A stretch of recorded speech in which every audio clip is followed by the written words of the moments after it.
to your local church should be easy, and with Tidely, it is. Just download the app and securely register your credit or debit card. You're done. Now you can give during church services or anywhere else. Use Tidely to give a one-time gift or set up recurring donations. It's that simple. It's fast, secure, and easy to use. Tidely, the simplest way to give to your local church.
To sing it with your heart and soul? Yeah? Okay, here we go.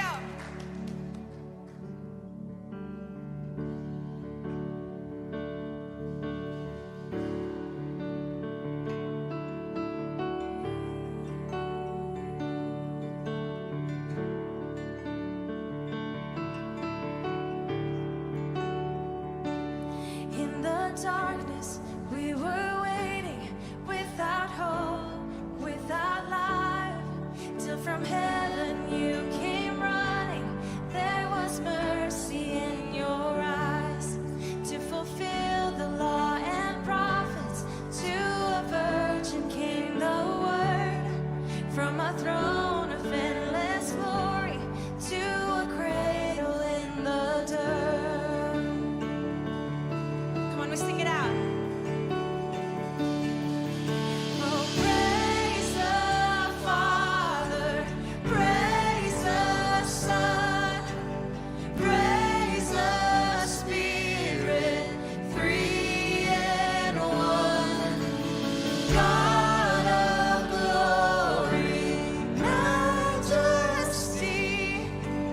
Praise forever to the King of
Death could not hold you down.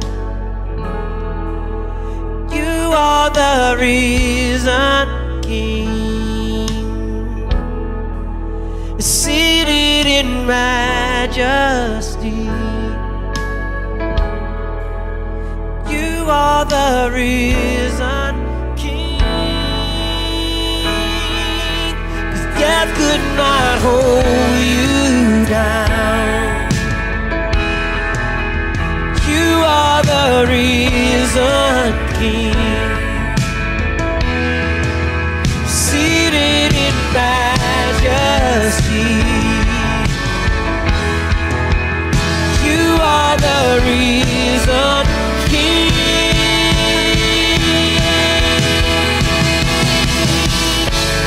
Hallelujah. You have won the victory.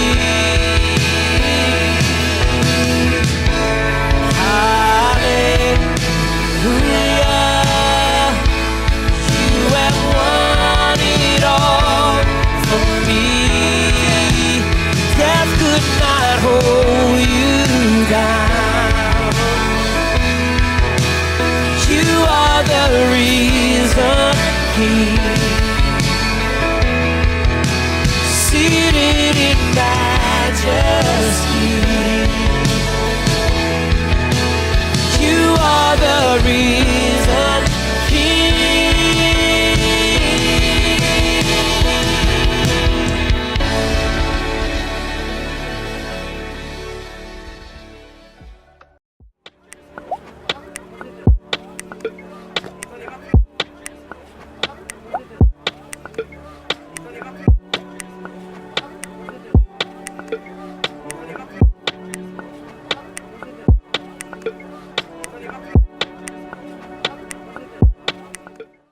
Together, we are creating a new future for the Valley because of your generosity. Your financial support is being used to produce content and create a loving community that is bringing hope to hurting people during the COVID pandemic and quarantine. Your giving equips Newsoul Ribera with tools to provide access to our services and support for people who can only meet with us by phone. Because you give, the hungry are being fed, and we've launched a winter warmth campaign to protect people in the Valley from the cold this season. With your help, in 2021, we're not slowing down, but ramping up a campaign to expand our digital reach to help and inspire more kids, students, singles, families, and seniors. Your giving is making a difference in the community. 1 Timothy 6:17-19 says, "Don't be full of yourselves and obsessed with money, which is here today and gone tomorrow. Go after God, who piles on all the riches we could ever manage. Do good. Be rich in helping others. Be extravagantly generous. If you do that, you'll build a treasury that will last, gaining life that is truly life." We have quick and easy ways for you to give. Online, newsoulribera.com. By text BLESS to 94000. By app, download the Tithely app.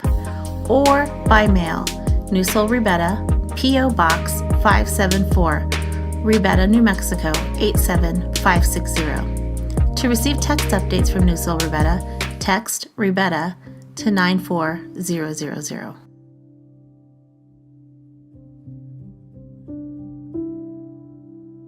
Hi, Newsoul Ribera. Happy Easter. If you're joining with us for the first time, I'm so glad that you're joining with us today. My name is Steve, and I'm the lead pastor here at Newsoul Ribera, and I just want to welcome you. I'm so glad you're joining us. Regardless of your faith background or where you're at in your life right now, you're welcome, and I'm so glad you're with us today, connecting with us. I bet you can guess what I'm going to talk about. The resurrection of Jesus from the dead.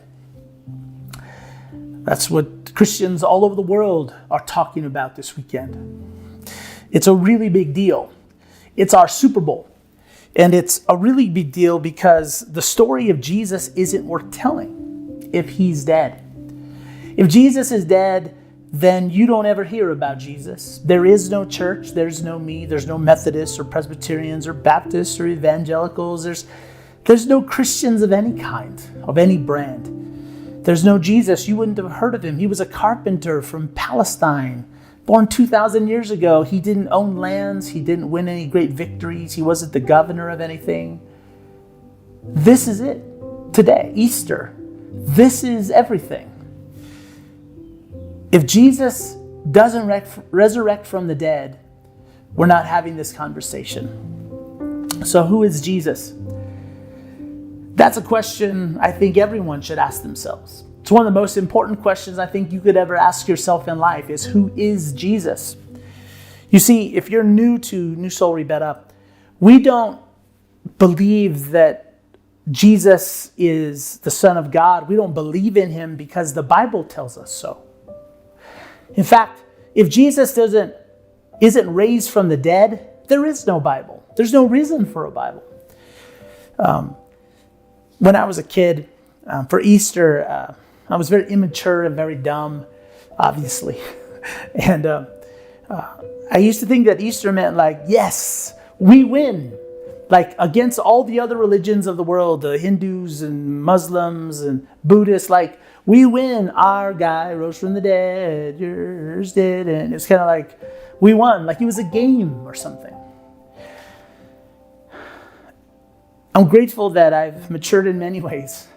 But especially in this way, I realized that Jesus' resurrection from the dead isn't like winning a game. It's so much bigger than that, so much more significant than that. We believe in Jesus and that he rose from the dead because Matthew told us so. Matthew wouldn't have written his book and we wouldn't have his letter today if Jesus didn't raise from the dead. Because he was an eyewitness. He was a Jewish tax collector. And he writes about the crucifixion and resurrection of Jesus. Peter, one of Jesus' followers, dictated his eyewitness account to Mark in the gospel. And he writes 2 letters that also prove that he believed that Jesus rose from the dead, that he saw him, that he talked with him, that he met him after he had come out of the tomb and out of the grave. Luke, the Greek physician, the doctor, he thoroughly investigated, he said, all the claims made about Jesus. He tried to separate fact from fiction, legend from truth, rumor from reality. And he gave us an eyewitness account of all that he had found out. James, Jesus' brother, what would it take for you to believe that your brother was your Lord and your God? Well, that's what James said about his brother, that he was his Lord and that he was his God. Paul, who enters the pages of history as Saul, who's someone who hates the church. If you hate the church, if you hate Christians, you hate Christianity, you're in good company, because Paul, the Apostle Paul wrote 2/3 of the New Testament. He also hated the church and he hated the Jesus movement. He hated Christianity until he met Jesus after Jesus had risen from the dead. And John, whose words we're going to dig into, and what I want you to do for the next few minutes, I want you to take off your church hat. I know it's Easter and you have, you're used to this may be the day, one day you connect with church, but I want you to take off your religious hat for a moment, your superstitious hat for a minute, your church hat for a minute, and I want you to think just as a human as we dig into the words of John. John, his account that we're going to dig into, he wrote it down. He was an old man, probably in his 80s or 90s, and he's looking back on his life and his moments with Jesus. And he shares his account with us. And in this account, he tells us about his moments after Jesus rose from the dead. And we're going to dig into that together. You see, nobody, including Jesus' closest friends and his closest followers, nobody expected nobody. There was no one at the tomb that day on Sunday morning, on an Easter morning, saying 10, 9, 8, cue the sun, 7, 6, get the stone ready, 5, 4. Nobody was doing that because they didn't expect there to be a body. They didn't expect no body in the tomb. In fact, none of Jesus' followers expected a crucifixion at all. Their version of a Messiah was somebody who was going to change things politically, who's going to change things economically, who's going to create justice in the world, who's going to change the physical circumstances of their lives. See, the problem with Jesus wasn't what he taught, and it wasn't what he did. The problem that Jesus' enemies had with him is who he claimed him that he was, that what he said about himself. And the tipping point was when Jesus resurrected a man after 4 days in the grave. We're going to pick up John's account now. Just listen to it as a human, okay? He's just telling us what he saw. And this tipping point was, like sometimes you hear of moments, maybe you experienced it, where there might have been somebody who collapses and they're no longer breathing. And maybe a child falls into the water, and maybe through CPR and mouth-to-mouth resuscitation, you're able to bring them back, but they still had brain activity and all of that. Well, Jesus resurrected a man who had been in the grave for 4 days. In the grave. They had wrapped his body in linen. He was already embalmed. His sister said he probably already stinks. His body was starting to decompose. And Jesus went to the gravesite and spoke his name and called him out, and he came back to life. And when Jesus' enemies found out about this, they decided this man has to die. You see, Jesus' enemies were the chief priests. They were the Jewish rulers. They were the temple priests. They spoke the Mosaic law, the law of Moses, to the people. And they hated Jesus because he was a threat to them, because, see, the Roman Empire was occupying Israel. But for these Jewish priests, these rulers of Israel, the Romans let them rule as long as they could keep the people under control, as long as the people didn't become a problem to Rome. So these Jewish priests were wealthy, and they were powerful, and they had authority. And they liked those things very much. And if Jesus started to gather a following around him, and the Romans thought that he was a threat, they would remove these priests from their position, their power, and their wealth. When this happened, when the resurrection of Lazarus happened, the news, as you can imagine, spread throughout the surrounding towns and villages. Like, this is the Messiah. We have been waiting. This is the guy who has been, his prophecy of him coming has been foretold. He's the chosen one. He's the one who's going to overthrow the Roman Empire. He's going to be the king. He's going to restore Israel to its rightful place in the world. And it wasn't that too few people believed in Jesus, it was that too many believed in Jesus. The conspiracy and the plot to kill Jesus was on. And in the next few moments and days afterwards, the Passover was about to begin. Now, the Passover for the Jews was like Thanksgiving or the 4th of July or Christmas for us. And the Passover was where relatives would come in from out of town, and they'd gather together and they would feast, and they'd enjoy each other's company, and they would celebrate. It was a holiday. And it was happening in the biggest city in Jerusalem. Jesus was going to Jerusalem to celebrate the Passover. See, the Passover was the time when God brought the nation of Israel out of Egypt when they were slaves, and created a special relationship with him. And the city was packed with people for a long holiday weekend. And as Jesus enters the city, Jesus' enemy's worst nightmare happens. Thousands of people line the streets as he enters the gates of the city. And they are chanting his name, and they are praising his name, and they treat him like he's a king or a general coming back from battle. And Jesus' enemies are like, we've got to get rid of this man. We've got to get him away from the crowds. We've got to get him isolated. We've got to arrest him, put him through some type of quick trial, get him to the Romans, and let them crucify him. Because we don't want to be responsible for the death of this man, but we've got to get rid of him. And Judas, one of Jesus' followers, the 12, gives Jesus' enemies their opportunity. He decides to trade inside information for money. He goes to them and tells them, I'll tell you where Jesus is going to be and where you can find him away from the crowds. So they paid him for this information. Now, Jesus was enjoying the Passover meal. Judas went back to the 12, rejoined them. And Jesus' followers were thinking, this is it. I feel like momentum is building. Like, we've seen this man do miracles. He's calmed the sea. He's opened blind eyes. He's healed people who were lepers. He's healed people who were lame forever. He's raised somebody from the dead. The momentum in the crowds are shifting. They're chanting his name.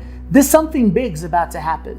And they felt like they were on the ground floor of something brand new. And when the Passover meal was being served, Jesus got the bread and he got the wine and he said, I am creating a new covenant with you. This body and this wine is a new covenant, a new agreement, a new contract with you.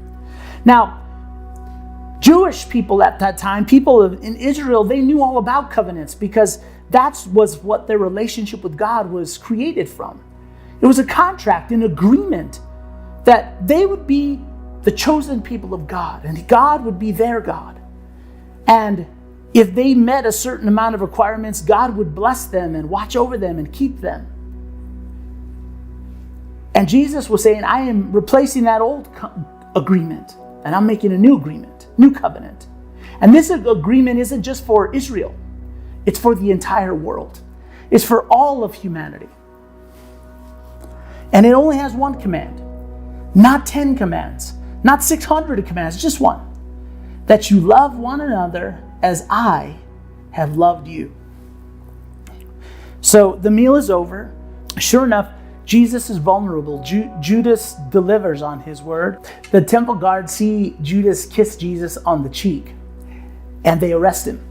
And they whisk him away to an illegal trial. They're not allowed to have trials at night, but they did in secrecy. They brought witnesses in who lied about Jesus. They couldn't get their story straight, but it didn't really matter because the verdict was already done before the trial even started. They convicted Jesus guilty of crimes that he needed to be executed for. So they take him to Rome and they present him to Pontius Pilate, who was the governor of Rome, and said, you need to execute this man. And Pilate examines him and examines the evidence and realizes that they just hate Jesus. They're jealous of Jesus. And this is all a lie. It's a ruse to get him killed. And Pilate says, I don't find anything wrong with this man. They don't relent. So he says, okay, I'll whip him. So he whips Jesus with 39 lashes. His body is torn apart. He is bleeding out everywhere. And he figures that if they see him bleeding and broken, that they'll relent and they'll say, okay. But no, they say, we want him crucified. And he said, why? He's done nothing to deserve death. And the Jews say, if you don't crucify him, you are no friend of Caesar. And then Pilate says, do you want me to crucify your king? And the chief rulers of Israel, the priests, said, we have no king but Caesar. So Pilate washes his hands and says, I'm innocent of this guy's blood. His blood is on your hands. I am innocent of the death. I'm not responsible for the death of Jesus. So he hands them over to him and Jesus to them, and he agrees to crucify Jesus. And Jesus is on the cross. He's bleeding out. And we pick up John's words now. When Jesus saw his mother there and the disciple whom he loved, how he refers to himself, standing nearby, he said to her, woman, here is your son. And to the disciple, here is your mother. From that time on, this disciple took her into his home. Jesus took care of his mom. And then Jesus said, it is finished. And with that, he bowed his head and gave up his spirit. Jesus died. The man who saw it, John, who's writing this, has given testimony, and his testimony is true. He testifies so that you also may believe. So John is saying, I'm writing to you, reader. I'm writing to you, listener. I am telling you that this happened so that you may believe. Well, believe what, John? That the wannabe Messiah 2,000 years ago on the other side of the planet was crucified by the Roman Empire like thousands before him? That there were corrupt politicians? That there was a conspiracy to protect the powerful and the wealthy? Okay. I mean, we're with you on that, John. But John continues. He says, later, Joseph of Arimathea. And those of you who are science and data and like empirical evidence kind of people, these are names and places of people you can actually identify. They were real people. He asked Pilate for the body of Jesus, and with Pilate's permission, he came and took the body away. He was accompanied by Nicodemus and brought a mixture of myrrh and aloes, about 75 pounds. Taking Jesus' body, the two of them wrapped it with the spices in strips of linen, and this was in accordance with Jewish burial customs. What do you do with 75 pounds of embalming spices? You embalm someone because they believed that Jesus was going to do what all dead people do: stay dead. They placed a Roman seal on the tomb after they got their servants to roll a giant stone in front of it, saying that if anyone broke into this tomb, they would die. And then they placed Roman guards in front of the tomb, battle-hardened Roman centurions, to keep anyone from stealing the body. The apostles disappear into the city, and we don't know where they went exactly. But if Jesus was dead, there was no movement to keep alive. They weren't planning and plotting, how do we keep this going now that Jesus is dead? Because it was built on who Jesus was and not what he taught. So that when he died, if the Son of God was dead, the movement that he began also died. Then all of his followers had just wasted 3.5 years of their lives following a magician, a teacher, but ultimately a disappointment because they believed he could actually change things.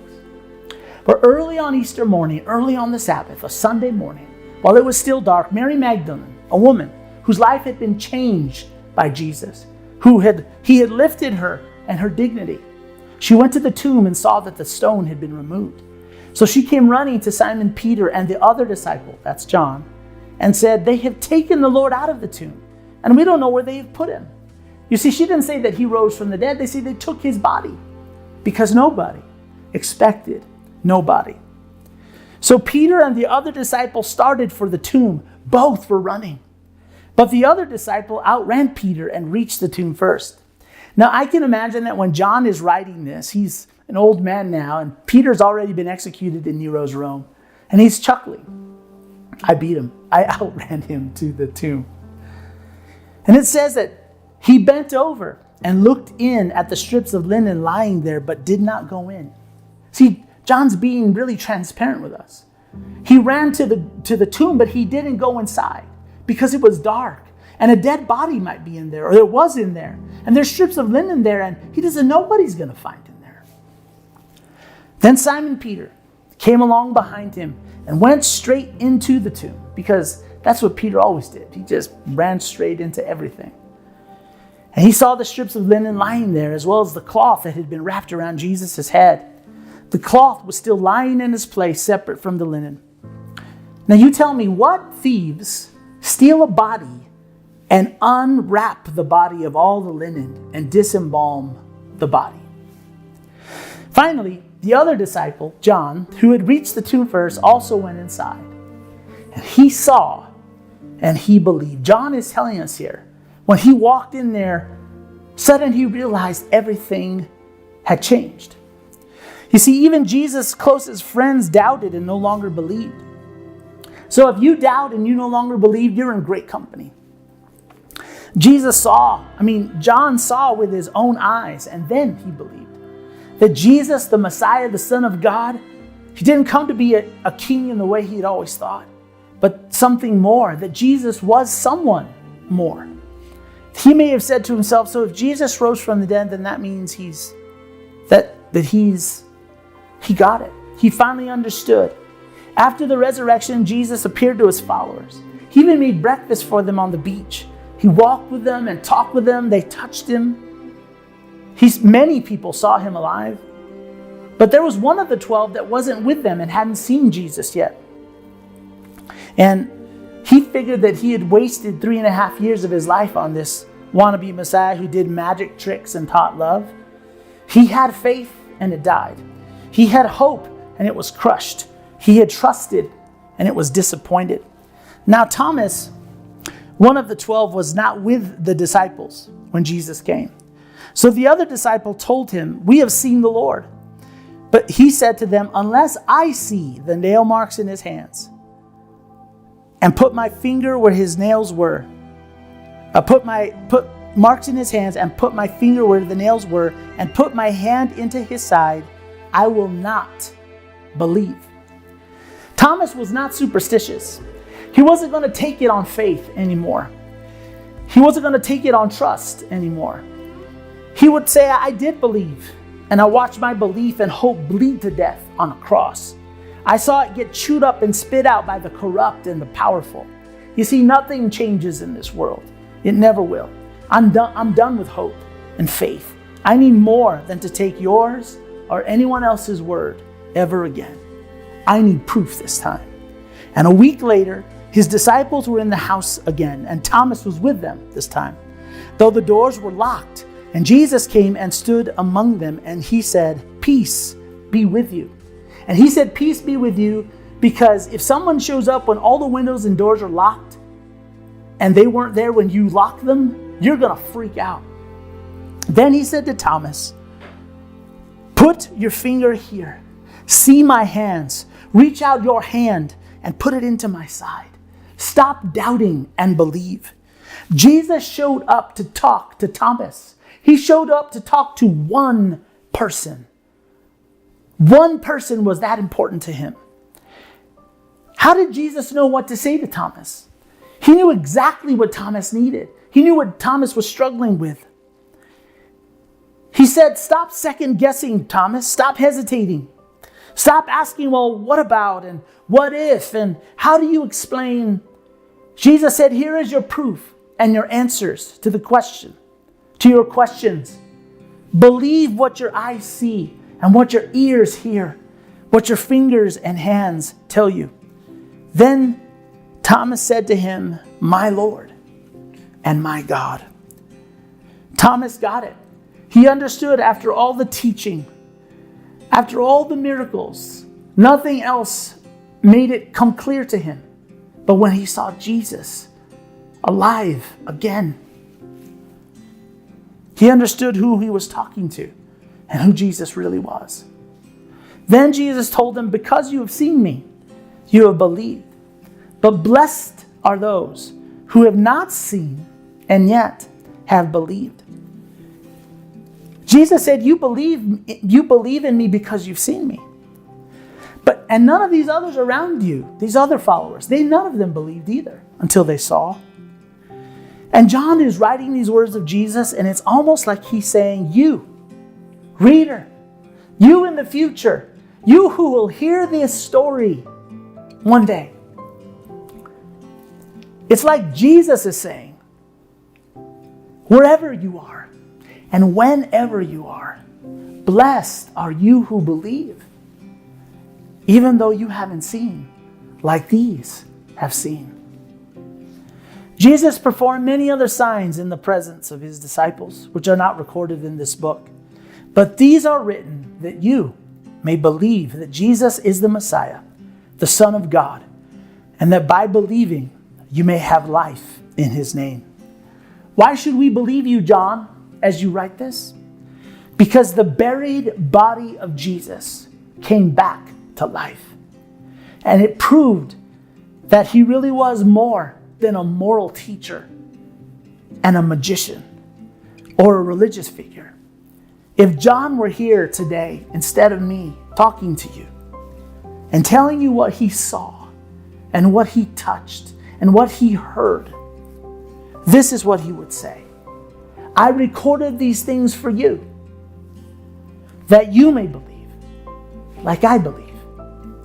Like those who were with Jesus that day believe, that he rose from the dead, that you may have life. Not existence, but life.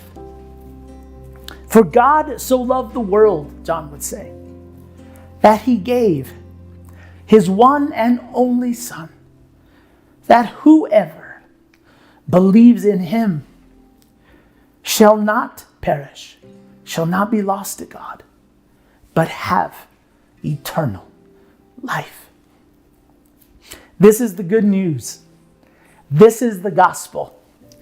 We hope that this Easter you would believe John's account. And we invite you, just like John did, to trust in Jesus. After this song, there will be some information that comes up on the screen that tells you how to connect with us and how we can help you in your journey to experience the life we've been talking about. I invite you to join us in this song as we sing together. How great the chasm that lay between us, how high a mountain I could not climb. In desperation, I turned to heaven and spoke your name into the night. Then through the darkness, your loving kindness tore through the shadows of my soul. The work is finished, the end is written. Jesus Christ, my living hope. Oh, who could imagine so great a mercy? What heart could fathom such boundless grace? The God of ages stepped down from glory to wear my sin and bear my shame. The cross is spoken, I am forgiven. The King of Kings calls me his own. Beautiful Savior, I'm yours forever. Jesus Christ, my living hope. So hallelujah, sing it out. Hallelujah, praise the Lord who set me free. Hallelujah, death has lost its grip on me. You have broken every chain. There's salvation in your name, Jesus Christ, my living hope. Hallelujah, hallelujah, praise the Lord who set me free. Hallelujah, death has lost its grip on me. You have broken every chain. There's salvation in your name, Jesus Christ, my living hope. What hope we have in Jesus. What a friend we have in Jesus. Thank you. You're not distant, you're not far away from us. You're near, closer than our skin, Jesus. Jesus, oh Jesus, Jesus,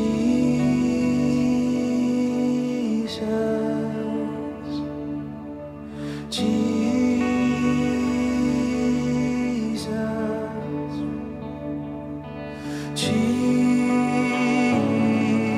Jesus, friend forever, amazing. Jesus,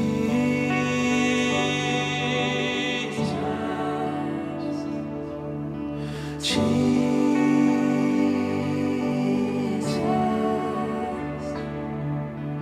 Jesus,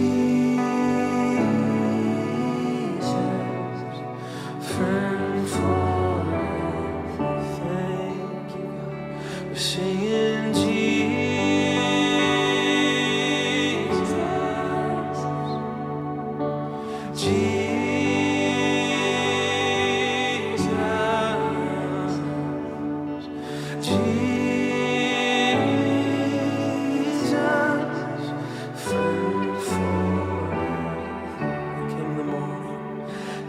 came the morning that sealed the promise. Your buried body began to breathe. Out of the silence, the roaring lion declared the grave has no claim on me. We thank you. Then came the morning that sealed the promise. Your buried body began to breathe. Out of the silence, the roaring lion declared the grave has no claim on me. Oh, Jesus, yours is the victory.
Yeah, we praise you.